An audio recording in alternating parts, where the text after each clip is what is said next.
Bonjour à toutes, bonjour à tous, bienvenue à vous. Au vu du titre de cette toute dernière vidéo, nul doute que vous avez très certainement une petite idée de ce qui va pouvoir y être dit. Bien entendu, à partir du moment où vous avez suivi la progression de cette série, et a fortiori si vous avez lu les 2 premiers tomes indiqués en description. D'une façon générale, face à une marche du monde qui s'avère toujours plus insensée, brutale et injuste, on pourrait se dire au premier abord que tout est fait par certains opportunistes pour qu'ils puissent toujours mieux régner et asservir par la fragilisation et la division, ainsi que par la peur du chaos, ou même finalement par le chaos tout court, et ce dans le but de parvenir à imposer une solution rendue unique et donc apparemment légitime. Une certaine solution, la leur, élaborée depuis longue date dans une vision et une intention suprémacistes, bien évidemment absolument conditionnelle et liberticide, mais qui apparaîtrait à tous comme étant la seule possible, car la seule restante pouvant répondre au désarroi et à l'impuissance générale. La seule envisageable qui pourrait répondre pertinemment, ou faute de mieux, à l'attente et à la demande pressante d'un salut rendu possible par une main secourable providentielle, en l'occurrence celle d'un sauveur quel qu'il soit, bien entendu extérieur dans tous les cas. Certains esprits tordus, œuvrant activement à l'instauration du chaos planétaire, vous répondront d'ailleurs, le plus sérieusement du monde, que cette dégringolade générale est en réalité savamment orchestrée pour notre bien à tous, puisque cela hâterait la venue d'un Messie qui nous libérerait enfin de notre piètre condition de pécheurs, certes imparfait, mais qui serait néanmoins digne d'être pardonné, aimé et secouru. Ce à quoi on aurait envie de répondre, les amis, croyez à vos fables et rassurez-vous comme vous le pouvez, mais laissez-moi en paix, et ne cherchez pas à m'embarquer dans ce genre de délire scénaristique tragique, typique d'un astral malade et profondément illégitime en l'état. Je vous rappelle qu'au nom de la divine sacralité de mon être, vous n'avez guère de choix que celui de respecter entièrement l'absolue légitimité de ma forme d'expérience, tournée, elle, dès à présent, vers l'harmonie de l'unité. Car, dans sa vérité absolue, c'est désormais elle qui fait loi. À bien y regarder, cette attente d'un sauveur ne peut s'apparenter qu'à un besoin infantile, celui du retour d'une marque de reconnaissance et d'amour, provenant invariablement de l'extérieur, puisque dans une logique de pauvre petite créature égarée qui ne se connaît pas ni ne s'aime profondément, on se retrouve fatalement en état d'hyperdépendance existentielle, dans le besoin et l'attente d'une valorisation et d'une validation qui ne pourrait être seulement accordée que par une autorité censée apporter pour de bon la solution à nos interrogations, à notre sensation d'isolement et d'insécurité, à nos angoisses et à nos doutes. Des doutes quant à la légitimité même, ainsi qu'au droit pourtant absolu, de la forme d'expression à laquelle notre libre arbitre pourrait assurément et pleinement prétendre, indépendamment de toute croyance restrictive qui chercherait obstinément à nous enrôler dans un jeu tout autant restrictif, ou bien qui chercherait à nous pousser vers la sortie, c'est-à-dire à nous faire renoncer à la vie tout court, dans le cas où nous ne répondrions pas favorablement et docilement au décret que le système, issu précisément de ces croyances subjectives et limitantes, aurait arbitrairement imposé du haut de sa fausse réalité, profondément brutale, déloyale et finalement inhumaine. Face à notre sentiment d'impuissance, de ne pouvoir parvenir à la résolution existentielle par nous-mêmes, cette solution extérieure, cette délivrance tant espérée, ne viendrait malheureusement que suppléer à notre manque de résolution intérieure, ce qui finalement ne pourrait être ni souhaitable, ni même viable. Il nous faudra bien nous rendre à l'évidence un jour que cette quête intérieure, pourtant essentielle, Nous l'avions malheureusement délaissé depuis belle lurette, en nous berçant d'illusions, par ignorance ou par paresse, et que ce sont principalement ces illusions, les nôtres, qui auront pu laisser la porte grande ouverte à toutes sortes d'opportunisme et de parasitisme, cela même dont nous souffrons depuis. Et il faudra bien alors nous rendre à l'évidence que cette solution extérieure, injustifiée et injustifiable, ne pourra jamais vraiment se réaliser, et que ce n'est que la bien naïve espérance du nombre qui n'avait fait que maintenir la croyance en cette forme de résolution extérieure jusque-là, en lui attribuant des faux airs de crédibilité et d'autorité, ce qui ne faisait que détourner l'attention de la véritable quête intérieure attendue, et repousser ainsi dans le temps sa si nécessaire exploration, dans une souffrance qui ne pouvait inévitablement que s'accroître, puisque l'injustesse et l'inaboutissement d'une telle quête fondamentale ne peuvent engendrer que toujours plus de mal-être.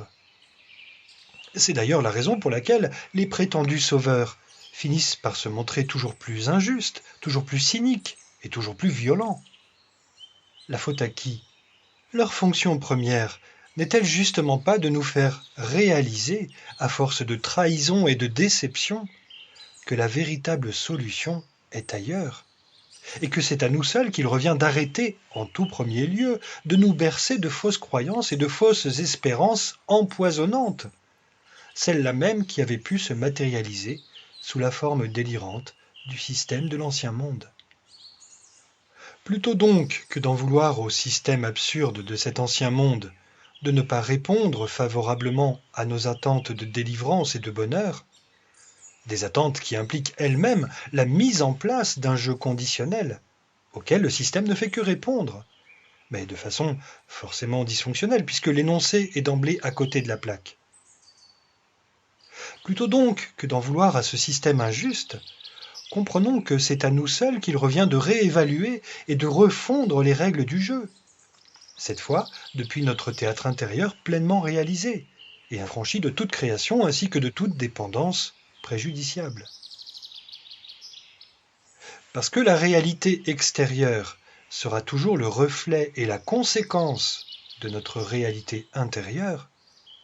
c'est donc en tout état de cause qu'il nous revient non plus de nous plaindre et d'attendre que l'on vienne nous apporter la délivrance et le bonheur,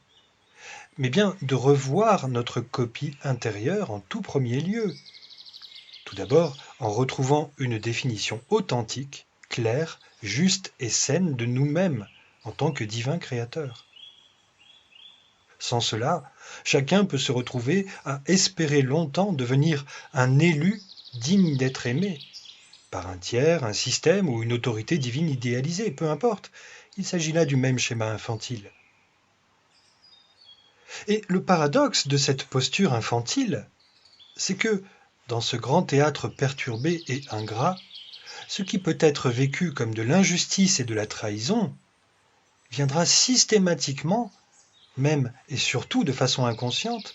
précipiter et conforter la plupart dans une posture d'auto-sabotage, puisque cette attente déçue, puisque cet amour refusé, viendrait finalement leur confirmer qu'ils ne sont décidément ni aimables, ni dignes d'être aimés. C'est précisément cette attente infantile d'amour qui en maintient beaucoup dans un cercle vicieux infernal fait de jeux de pouvoir, de performance, de compétitivité, de manipulation, de suffisance et de dépendance. Tous décidément détestables parce que les comportements et les intentions sont ainsi calculés à la base, et que, inévitablement, cela sonne fort malheureusement toujours humainement faux. À partir du moment où l'on gagne en conscience et que l'on creuse un peu plus la question de la causalité, on se rend alors compte que dans ce vaste jeu de rôle, tout est en réalité profondément à notre service.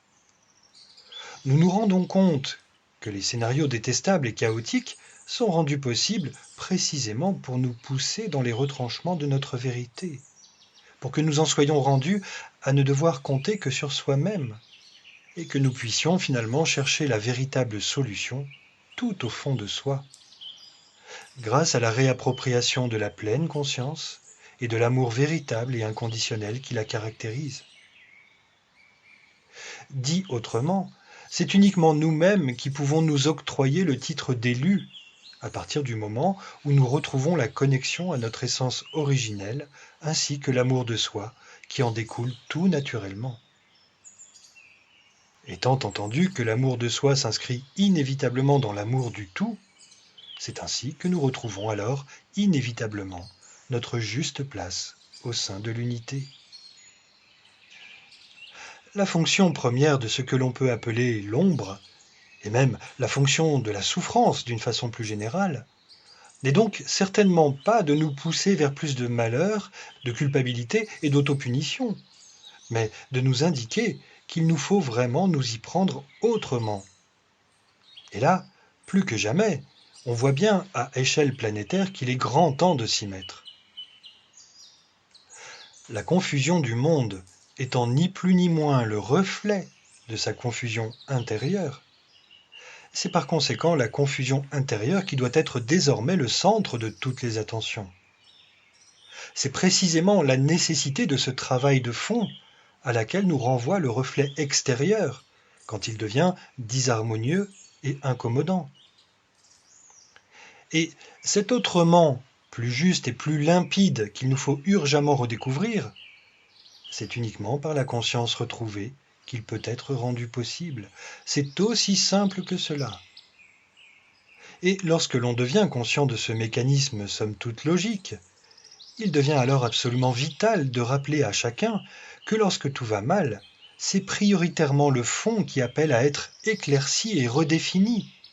pour que la forme, qui est invariablement l'effet et le reflet du fond, puisse alors soit en être corrigée à partir d'une conscience plus éclairée, soit en être simplement transformée de façon naturelle et évidente sous l'effet du changement vibratoire de notre conscience créatrice révélée. Dans la plupart des cas, il est absolument vain de chercher obstinément à changer la forme selon ses désirs et en espérant seulement que ça puisse aller mieux ainsi, tant que l'action n'est pas sous-tendue par l'épanouissement de la conscience. C'est une réalité que les contrôlants les premiers ont à comprendre, s'ils veulent enfin éviter de toujours finir par se prendre des murs à force d'entêtement et de coercition. À partir de toutes ces considérations remises à leur juste place, on peut en arriver à la simple conclusion que le doux rêve nourrissant l'attente d'un ultime chevalier blanc libérateur du monde, c'est ni plus ni moins l'utopie de l'être égaré dans l'incompréhension et dans l'ignorance, non seulement de sa divine essence, mais également de sa divine capacité de projection harmonieuse au sein de la matière. C'est surtout l'utopie de l'être égaré dans la croyance, élaborée faute de mieux, qu'il demeure éternellement limité et qu'il est donc incapable de s'en sortir autrement que par une aide extérieure qui viendrait alors lui prendre la main et enfin lui démontrer non seulement qu'il est malgré tout digne d'intérêt, mais surtout qu'il est malgré tout aimable et aimé. Ainsi, on peut mieux comprendre qu'étant pris dans cette logique d'attente, d'amour et de rédemption infantile et insensée, l'attention de l'être égaré, à l'affût de son sauveur attendu, se portera fatalement sur tout candidat qui semblera répondre à ces critères, ce qui ne pourra alors que conférer un pouvoir démesuré à ce dernier. C'est ainsi que l'on en arrive si facilement à diviniser et à finalement ouvrir grand la porte à toutes sortes d'opportunistes, de charlatans, de gourous, de dirigeants, ou même d'antichristes. Bref, à toutes sortes de faux anges en habits de lumière qui tôt ou tard trahiront et décevront,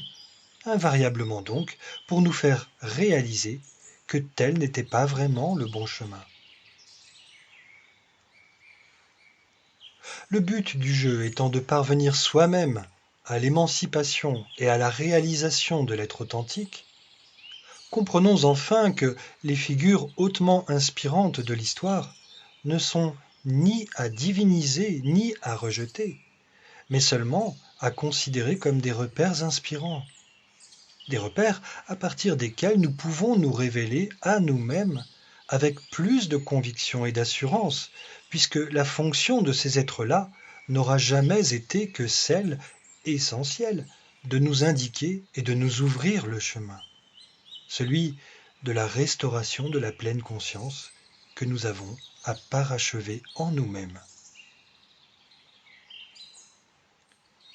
Lorsque l'on retrouve cette conscience grâce à la juste reconnexion à son soi authentique et permanent, nul besoin alors de quémander à l'extérieur une preuve d'amour et de légitimité, puisque, ayant renoué avec son essence originelle divine, on sait désormais que nous sommes tous, absolument tous, pur amour, dans la profondeur de notre vérité originelle. Et si sur Terre nous avions jusque-là pu élaborer un gigantesque jeu de rôle en nous racontant des histoires jolies ou abracadabrantes, avec des protagonistes bons ou mauvais pour la circonstance, selon nos croyances, nous savons finalement que quoi qu'il arrive et quelles que furent les souffrances que le manque de conscience avait pu générer, nous demeurons invariablement dans le fond, dans la complétude de l'amour absolu. Cela veut dire qu'au-delà des rôles que nous pouvons être amenés à jouer, surtout lorsque ceux-là sont dysfonctionnels, nous demeurons éternellement incorruptibles dans le fond. C'est donc par cette pleine conscience et cette juste connexion enfin retrouvée, collectivement cette fois, que nous pourrons alors d'abord nous détendre franchement, puis envisager de boucler ce si particulier jeu de rôle empreint de dualité. Et ce, afin de passer à un autre mode de fonctionnement, toujours sur la Terre, mais cette fois au reflet de qui nous sommes réellement, et donc dans une harmonie retrouvée. Nous serons tous redevenus des êtres qui auront, en quelque sorte, renoué avec la conscience de leur trinité intérieure. Une trinité d'amour qui se résumerait au fait que nous sommes bien tous inconditionnellement aimables et aimés, parce que aimants avant tout, de manière enfin inconditionnelle. Le cœur sacré de cet amour, ce n'est certainement pas celui d'un seul homme qui serait attendu pour venir enfin sauver une humanité finalement infantilisée et déresponsabilisée de son devoir de réalisation et d'auto-émancipation. Le cœur sacré,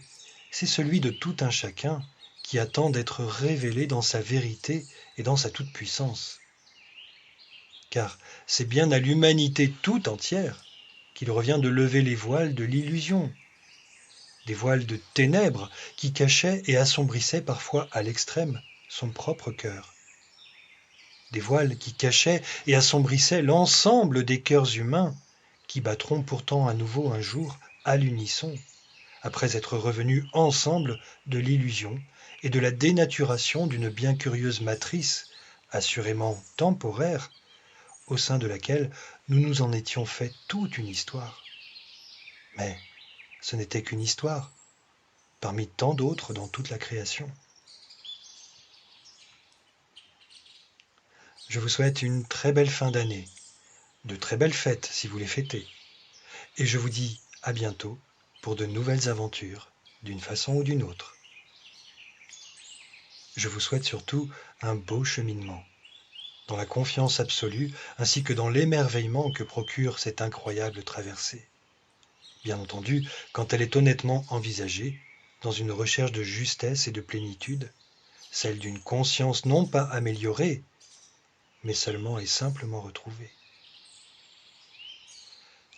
Retrouver sa conscience, c'est défocaliser de plus en plus son attention sur le rôle que l'on joue, pour comprendre que l'on est en réalité le joueur, alors en pleine capacité de pouvoir réévaluer la mise en scène ainsi que le type de jeu que l'on entend réellement jouer,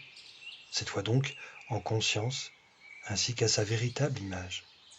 celle d'un amour pur et inconditionnel qui pourra de plus en plus être partagé dans une co-création consciente devenant réellement paradisiaque.